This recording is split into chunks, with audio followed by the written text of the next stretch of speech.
in which about 1,200 people were killed and 251 others were taken hostage.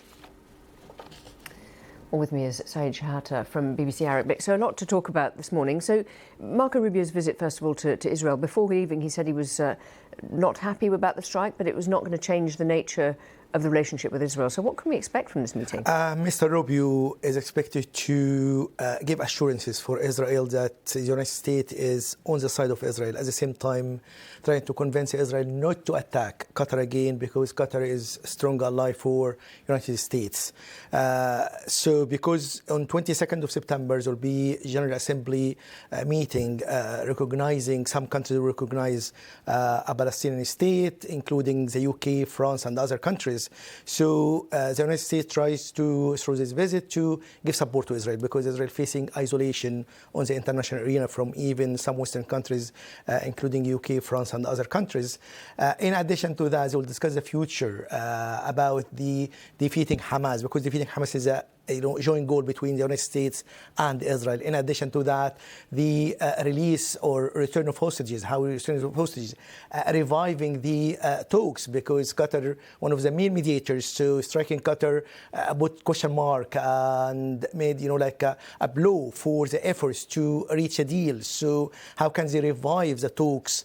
And Mr. Netanyahu insisting on eliminating Hamas, because he thinks they are the main obstacle to reach a deal. Hamas on the other side, they accusing Mr. Netanyahu is the main reason for, or the main obstacle for reaching a deal. So there is a mutual accusation between the two sides. So how Mr. Rubio can manage or succeed to convince Mr. Netanyahu and to revive the talks again is very hard mission. In addition to that, there is talks about, reports coming from Israel that there's talks about the annexation of West Bank, and this, if the talk about that will happen, it might affect the Abraham Accord and any future normalization between some countries, especially Saudi Arabia and Israel. So it's another one, especially after Mr. Netanyahu signed an agreement to push forward for the E1 project, which separate the East Jerusalem and the West Bank, which also allows building more than 3,400 housing units in the east of East Jerusalem. So all of that will be discussed, and this will be a difficult mission for Mr. Rubio to make the balance and achieve, stability in this region, especially with the summit of the Arab and Muslim countries in Doha tomorrow, to find, a joint front against Israel in this on this occasion after the strike against Doha. And on that, the strike against Doha, I mean, have there been reassurances to the Qataris that from the US that they're putting pressure on Israel not to do the same again, or because the Qataris were saying yesterday that they think the whole region is at risk from Israel's activities?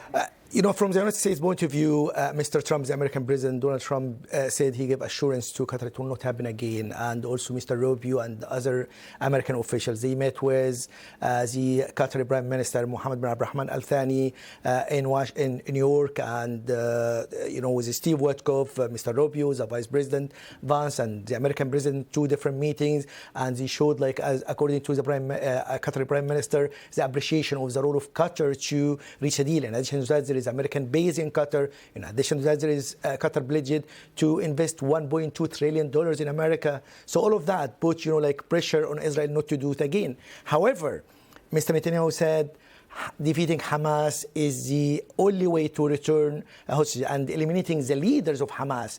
So, and even Danny Danon, the Israeli ambassador to the UN, when the session happened, and a statement coming from Security Council to condemn the action or the strike without mentioning Israel, said that we will reach, or will we find the what's called the terrorist everywhere. There is no immunity for terrorists. And Mr. Netanyahu also insisting that he was going after them, and he said either to give them to justice or kick them out of these countries, or we'll do that by ourselves. So there is the statement from Mr. Netanyahu, from other Israeli officials, contradict with the assurance of the United States. But this will put escalation and pressure on the region, because there is some Hamas leaders in other countries. So if Israel will think about striking that, it might be escalation and more instabilities. America will not risk to do that. So how can they put pressure on Mr. Netanyahu?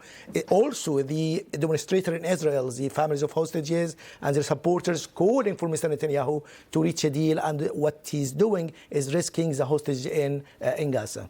Shehata, thank you very much indeed for all that. Thank you.